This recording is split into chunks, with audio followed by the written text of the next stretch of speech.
Welcome back. My name is Randy and I am working to transform my body. As you may recall, I recently changed up my routine. I'm currently doing a version of a push-pull legs routine where I do a big part in the morning before work. Then after work, I do some more, generally the smaller muscles of the day. I have done other routines during this YouTube journey and also prior to this. Here are the main routines that I have done. PPL or push-pull legs, Antagonist, body part split. For the push-pull legs routine, the first day is usually, but not always, a push day.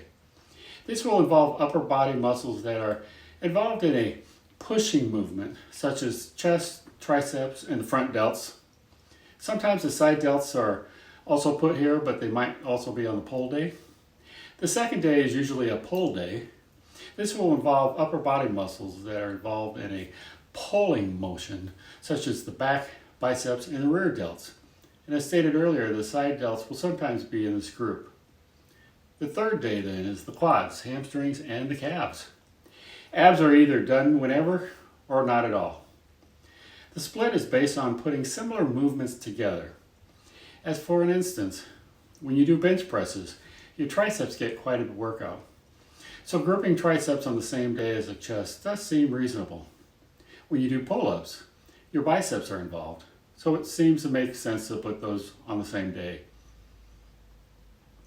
Here's an example of a PPL routine for day 1, day 2, and day 3. Another routine you may have seen me do is an antagonistic routine. This routine is based on putting opposite movements together. Chest with back, triceps with biceps. This isn't the most common, but it does seem to happen more when just thinking about the legs. Often the quads and the hamstrings are done on the same day as part of a leg day, but the quads and the hams are antagonistic muscles. Sometimes they are arranged one after another, and other times they are arranged in supersets, alternating between the two muscles in quick succession.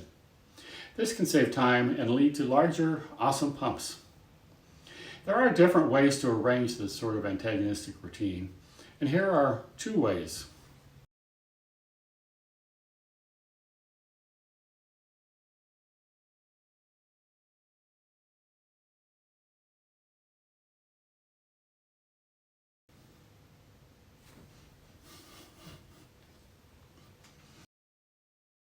Body part split.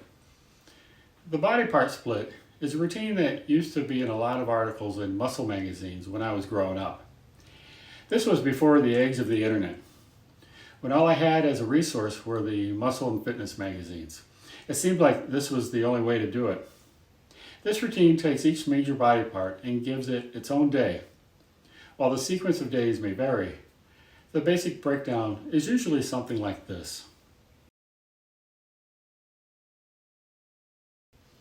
It is a body part split, but often it's called a bro split, poking fun at stereotypical meatheads one might find in the gym. This type of person is the exception and not the rule, but he does exist. The body part split has been around for quite some time, and it's easy to follow. The downside with this type of routine is that it might not be the optimal way to build muscle. This protocol generally allows you to work a specific muscle group only once per week. There are scientific studies that indicate you could build muscle faster if you exercise each muscle group 2 or 3 times per week. If you watch this video from the house of hypertrophy, you will see that the number of days per week you should exercise a muscle is not cut and dried.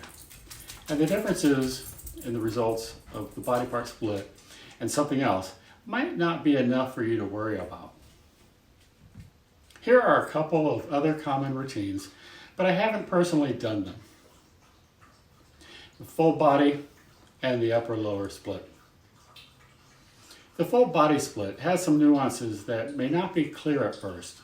While technically you are working out all of the main muscle groups during each session, you usually will have a different focus from day to day.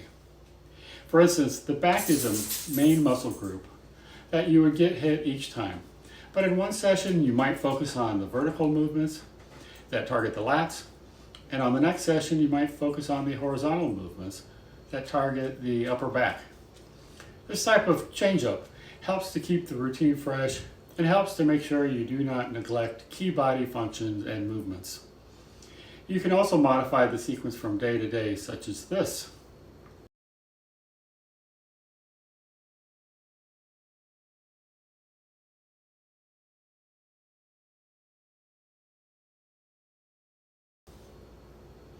The upper-lower split is how it sounds. On one day, you do your back, chest, shoulders, arms. Then on another day, you would do your quads, hamstrings, and your calves. This split allows you to hit each body part 2 or 3 times a week, depending on how many rest days you include. And like the full body routine, you might want some variations when you do a given part. The choices for exercises for the upper body on one day might be different than the next day. And you can also have different focus on different days while still touching the non-focused parts some also.